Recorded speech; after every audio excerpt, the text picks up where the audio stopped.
근데 나는 이제 민주노총에 오래 있다 보면요.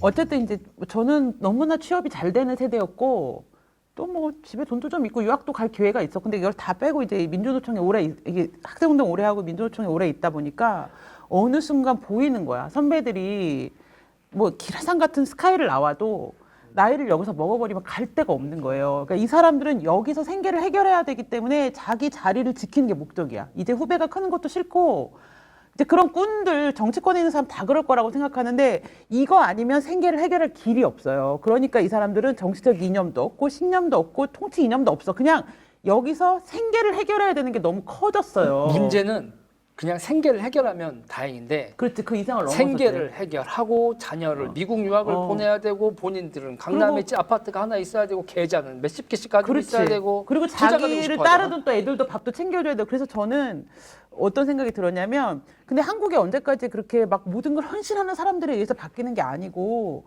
네가 정치를 안 해도 혹은 운동을 안 해도 먹고 살 수 없어? 그러면 넌 이거 하지 마. 이렇게 해서 그런 사람들이 정치를 하거나 시민단체를 하지 못하게 돼. 그걸로 숟가락을 얹어서 밥을 먹게 하지 말고 예를 들면 안철수 대표야. 이 사람은 이거 안 해도 먹고 살잖아. 그런 자기가 먹고 살 수 있는 혹은 다른 기반이 있는 사람들이 잠깐 정치를 하고 흩어지는 나는 그런 세대가 되지 않으면 여기서 먹고 살아야 되니까 그런 이상한 짓을 계속 할 수밖에 없어. 나중에는 아무리 고귀한 마음으로 갔더라도 자기가 이거 안 하면 굶어 죽게 생겼는데 사회에서 잉여가 되게 생겼는데 그러면 자기 자리 지키기 그거를 위한 투쟁으로 막 돌입하는 것 같아. 그게 나는 사실은 그 대목을 많이 좀 착목하고 있는데 2000년대부터 2020년대까지 한국 사회를 후대 역사가들이 기술한다면 그러니까 딱 뭐를 지목할 거라면 대기업의 그 설비 투자라고 쓸 거라고 생각해요. 왜냐하면 블룸버그가 최근에 블룸버그인가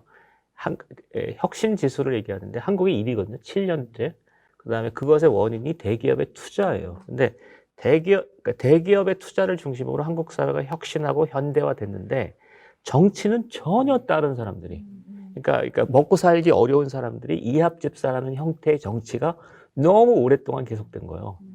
그리고 우리가 민노당 사태를 볼 때 한마디로 얘기하면 시대착오적인 사상을 갖고 있는 사람들이 이제 먹고 살기 위해서 이합집사하는 거다. 사실 이렇게 정리할 수 있다고 생각해요. 그러니까 이전에는 그냥 진보 정당 쪽에 이렇게 모여 있던 사람들이 지금은 이제 소위 지금 현 정권에 직간접적으로 참여하고 있고 그 외연을 지금 가지고 있는 거죠. 그래서 사실 우리가 이런 얘기하는 건 사실 경기 동부를 우리가 굳이 뭐 광주 그렇지, 대산지부터 해서 알아야 될 이유가 뭐가 있겠습니까? 왜냐하면 이런 거를 이해하고 이 사람들이 어떤 과정을 거쳐서 성장해 왔었는지를 알고 이들의 정치 투쟁이 어떤 방향으로 가는지를 이해해야 사실은 지금 정치권에서 지금 청와대나 행정부에서 발표하는 내용들을 쭉 보면 굉장히 NL다운 용어나 주사파다운 이 방식의 활동들을 되게 많이 하거든요. 선전선동이라고. 너무 친구네요. 네. 나는 원전에서 네. 그 얘네가 계속 폐기했어. 뭘 폐기해? 사실은 나는 얘네가 태양광이나 이런 것 때문에 돈을 어떻게 좀 착복해 먹고 그걸 감췄나? 이렇게 생각을 했다가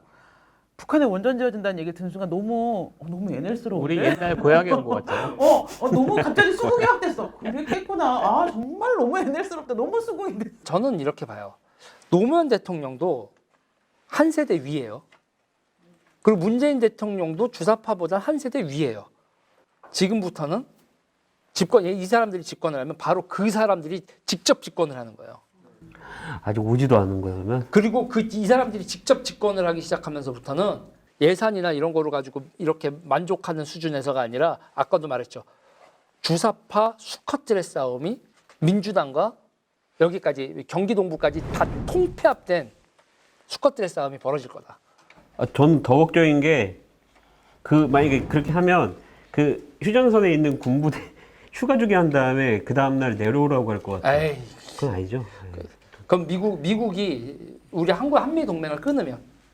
사실은 제가 보기에는 그냥 그 옛날에 그 이념이나 이런 거는 이 애진역에 다 없어진 것 같아요. 사라졌고, 정말 그 동문회들 모여가지고, 저 사업권을 따기 위한 전략 전술을 짜가지고 전력 투구하는 이런 모습으로 보여요. 그런 자기의 민주당만 놓고 봤을 때, 네. 전 동기동부가 그렇다고 생각하지는 않는데 민주당만 놓고 봤을 때 자기의 사리사욕과 이제 욕망을 막 채우는데 과거의 추억과 기억으로 그것을 미화시킬 필요가 있는 것 같아.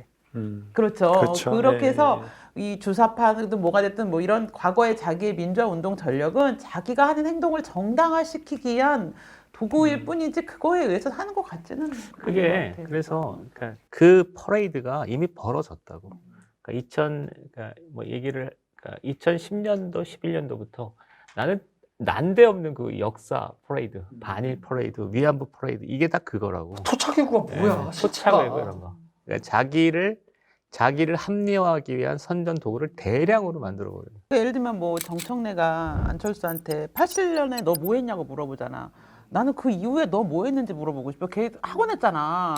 안철수가 백신 만들어서 할 때 걔는 학원, 근데 그런 얘기는 안 하고 너 87년에 뭐 했니라고 한다든지 민주화 유공자 특별법을 만든다든지 5.18 특별법을 만든다든지 해서 자기들이 하는 행위가 마치 민주화의 완성인 것처럼 외피를 쓰기 위한 그냥 연극 같은 느낌?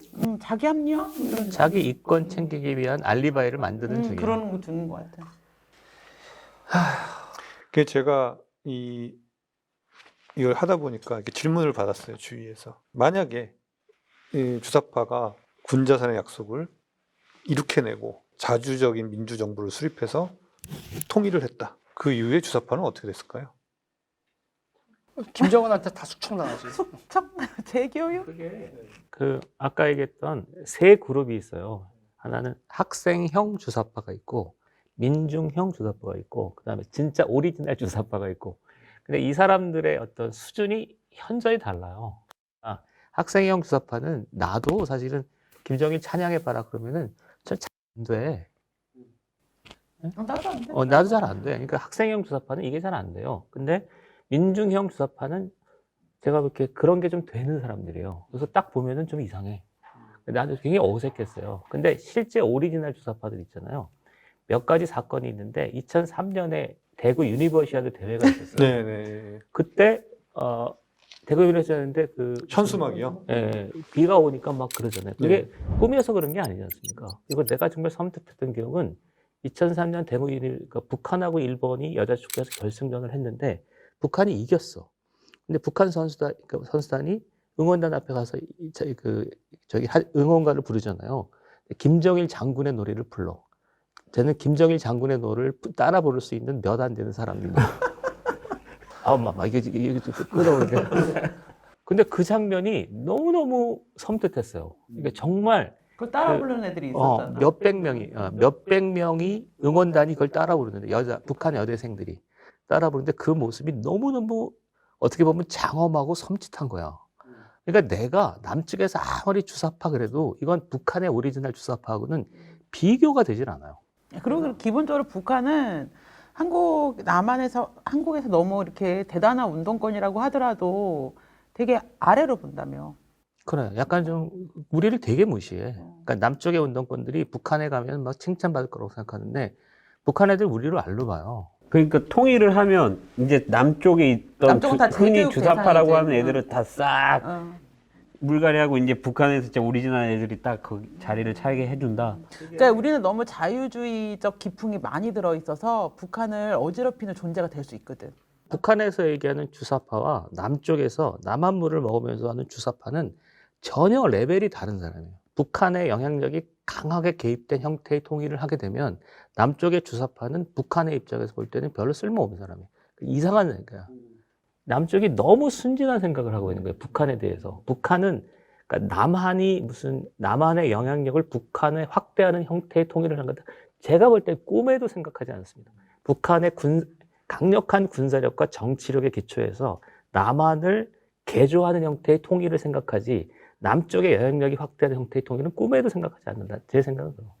그리고 지금 안 될 것 같아요. 우리가 지금 또 하나 착각하고 있는 게 있어요. 한미동맹이 깨지지 않을 거라는. 그래서 지금 상태가 대단히 위험한 상황인 거예요. 그러니까 우리나라 시민들이 지금 자각을 못 하고 있는데 지금 대단히 위험한 상황으로 가고 있는데 그걸 자각을 못 하고 있는 게 그러니까 우리가 지금 계속 이런 얘기를 하는 거고 이거를 많이 보시는 분들이 좀 경계 의식을 갖고 저희 조직화하는데 많이 참여들 해주시고요. 저희가 조직화 해내지 못하고 선거를 이번 선거 2번을 대통령 선거를 지면요. 그러면 여러분 진짜 문재인 정부가 그냥 올라가는 한 3부, 4분 응산쯤이었고 진짜 꼭대로 가면 무슨 일이 벌어지는지 구경을 하시게 될 겁니다. 난 생각해도 끔찍하네. 그게 아까도 이게 좀 심각한 얘기로 가는데 문재인 정권이 위험하다고 보는 게 유시민 심상정이 주사파를 통제할 수 있을 거라고 봤잖아요. 이게 웃기는 소리거든요. 그러니까 주사파의 확장의 그 통로가 돼준 건데 제가 볼 때는 북한의 8차 노동당 대회가 엊그제 끝난 여기가 매우 심각해요. 그러니까 나는 그 80년에 고려민주연방제 창립 방안이라는 게 있었거든요. 그때 이 워딩을 듣고 너무너무 놀랐었어요. 그러니까 통일을 성취하는 방법은 평화적 방도가 있고 비평화적 방도가 있습니다. 비평화적 방도? 그러니까 군사력으로 뭘 하겠다는 거잖아요. 그래서 그 얘기를 듣고 난 지금도 내 마음속에 간직하고 있는데 30년이 지났잖아요. 북한은 항상 평화적 방도로 문제를 해결하겠다. 평화와 협상에 의해서 해결하겠다는데 올해 바뀌었습니다. 올해 8차 노동당 대회에 강력한 국방력으로 조국 통일을 앞당기겠다. 이렇게 돼 있거든요. 그러니까 평화적 방도가 사라졌어요. 당연하죠. 그러니까 북한이 저 정도의 군사력을 갖고 있었는데 이거를 그러니까 평화와 협상에서 쓰지 않겠다라는 건 그게 오히려 웃기는 소리죠. 당연히 쓰겠죠. 그러니까 강력한 이제 국방력으로 남측을 위협하고 그다음에 공세를 강화하는 형태의 어떤 조치를 취하기 시작. 상당히 심각해집니다. 우리가 핵 거기- 위협을 당하기 시작된다는 거예요. 동맹까지 끊기면 더 난리 나겠네요. 한미동맹 끊기고 일본이랑 사이 더 나빠지면 한미동맹이 뭐 쉽게 끊기는 않겠지만 쟤네가 자꾸 얘네들이 북한에서 막 그런 위협을 할 때 저거 대화하자는 뜻이에요. 이런 식으로 오해하기 시작하면 끊기겠지. 그러니까 그런 경계 의식이 없는 거라는 거죠. 아까 말씀하신 것처럼 정리를 한번 해보면 통진당에서 유시민과 그 PD들이 주사파를 통제하지 못하고 이들의 세력 확장에 도구로 사용됐다면 지금 문재인 정부는 북한의 워딩이나 북한의 액션에 대해서 굉장히 국민들로 하여금 경계의식을 풀게 만들고 그래서 있다는 이상한 거죠. 소리예요. 네. 그래서 소위 말해서 주사파들이 모여 있는 이런 정부나 이런 포획되어 있다. 이들이 지금 북한의 액션이나 이런 거에 대해서 경계의식을 계속 흐트러 놓는 게 아니냐. 그래서 결국에는 그 앞으로 다가올 선거에 대한민국 시민들이 어떤 선택을 하냐에 따라서 우리 운명이 가겠죠. 향후에 100년의 운명이 바뀌어질 수 있는 중대한 기로에 지금 서 있는 게 아니냐라는 뭐 생각을 하게 됩니다. 네. 그래서 오늘 뭐 경기동부 얘기하다가 얘기가 굉장히 확대됐는데 사실은 우리가 궁극에 하려고 하는 이야기가 이들에 대한 이해를 좀 충분히 해서 움직임에 대해서 어떻게 대응할 거냐 뭐 이런 거를 하기 위한 거니까 뭐 의미 있다고 나는 또 생각되고. 잠깐만요. 그런 말에 막 속으면 안 될 것 같아. 막 이런 얘기를 할 때 한종윤 위원장이 했던 유명한 말이 있거든요. 북한을 어떻게 생각하느냐. 그때 그 위원장 뭐라 그랬냐면 민족 이하로도 민족 이상으로도 생각해 본 적이 없습니다. 이렇게 얘기했거든요. 그건 사실 그냥 친북이란 뜻이라고 나는 생각해요. 얘네들이 계속 그렇게 물타기를 하면서 뭐 장관 청문회를 하거나 이렇게 할 때 보면 참 듣기 좋은 말로 물타기 하거든요. 근데 사실 그거 다 이제 친북이란 뜻이지 사실은. 이제 최근에 인터뷰했던 분 중에 그런 말씀을 하시더라고요.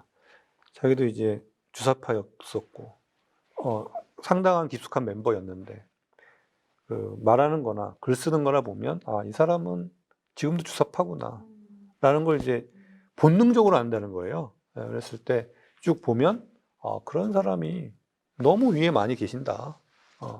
그분이 그런 표현을 하시더라고요. 그래서 우리가 좀 이런 방송을 계기로 우리 시민들이 좀 이런 부분에 대한 경계의식, 그 다음에 이제